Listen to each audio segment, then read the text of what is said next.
Hey everybody, Tab here. This is my first full-length tutorial, so you'll see cuts randomly. That is just for time. First off, thank you so much for watching my channel and engaging. I appreciate it more than you know. I'm going to make a hummingbird tray today with temporary tattoos, and I start by mixing up a small amount of resin for my tray and putting it in the edge and waiting for it to cure. Between 12 to 24 hours later, I go in with my tattoos. My edge is now cured, so I'm okay with adding everything that I want to. So you add your temporary tattoo, you put your placement wherever you want it. And just like a temporary tattoo on your skin, you need to dab it with water to get it to transfer.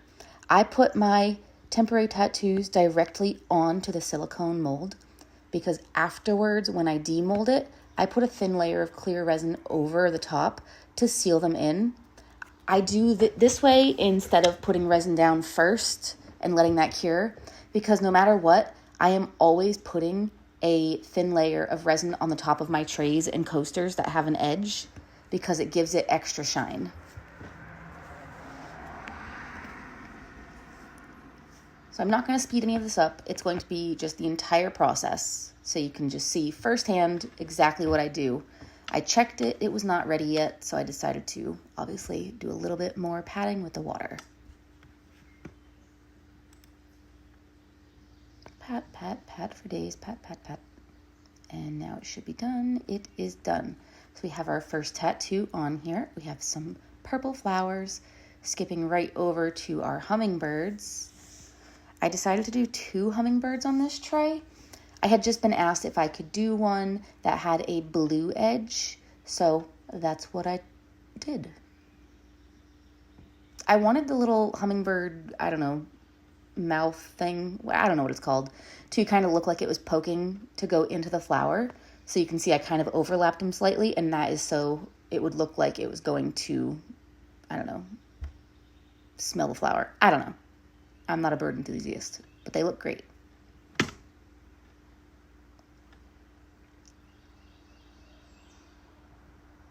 I don't know what I'm doing here. I'm going to be completely honest. Here we go. I must have had an issue. Okay, we're going to put our other hummingbird on. I do put it slightly off balance to the other one because I don't want them to be completely matching on either side, just to give it a little something. Pat that on here.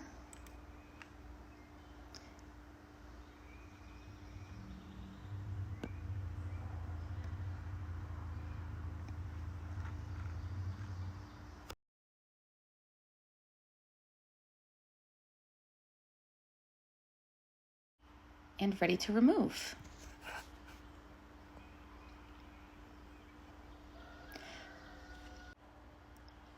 All right, it's looking good. So right away, I go right in with some clear resin.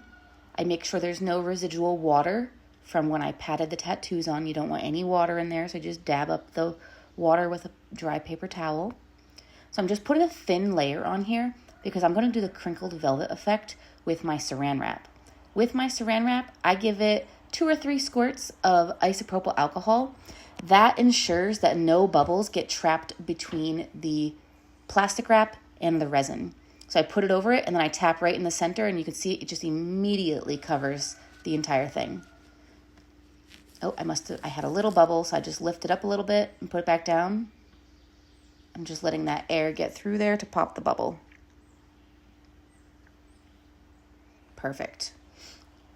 All right, so now what we're going to do, you'd be very careful. You don't want to scratch the tattoos as you do it. So I'm lifting up the edge because it was very stuck on the sides, and just ever so slightly scrunch it. Like, you really don't need much. These are also very shallow trays, so if you do too much, it's going to go up and over in the middle, and then it's going to kind of poke out the back when you put your backing on. So I'm just lightly scrunching, like I said, trying to avoid the tattoos. So you don't want to get the scratching of the tattoos.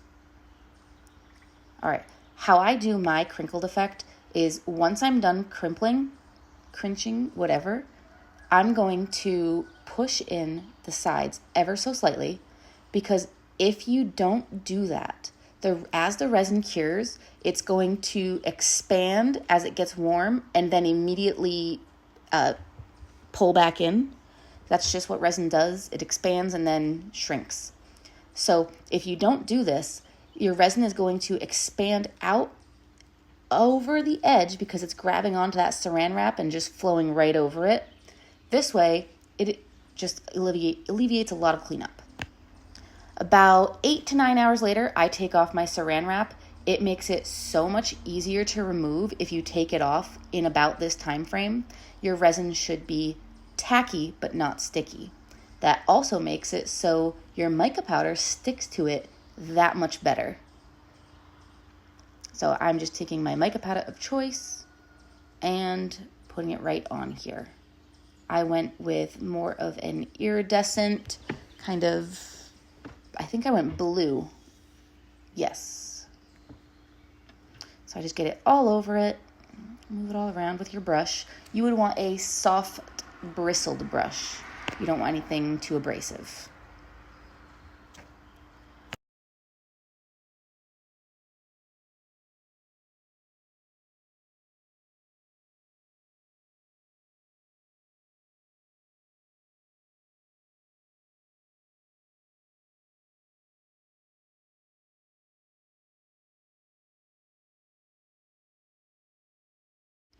Again, I know it's longer, but I'm showing the entire process.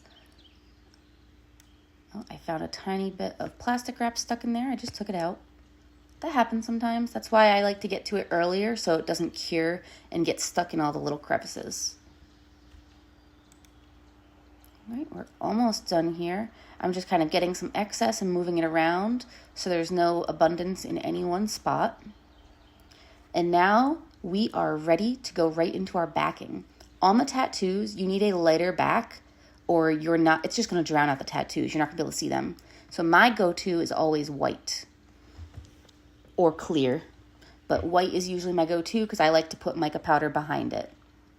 So I'm pouring a pigment paste white mixed with resin to give it that deep white color. 24 hours later, it is cured. Now you can see on the edges there's some white up and over the edge, and that is just because I poured a little bit too much white. That happens. You can fix that up with some little tools, not a big deal. Here, I spritz it with alcohol, and I pour some clear on top. This is going to seal in our tattoos, and it is going to give the top an extra glossy shine. When it's in the mold, it kind of just transfers all the imperfections of the mold to the top. So I like to do this. You can see the shine immediately. I love it. I love the look of the crinkled velvet as well. I know not everybody loves it, but I do. And I do get a lot of requests for it. So to each his own. Okay, spritz with alcohol again because there was some bubbles on top. Let that sit for 24 hours, and here you go.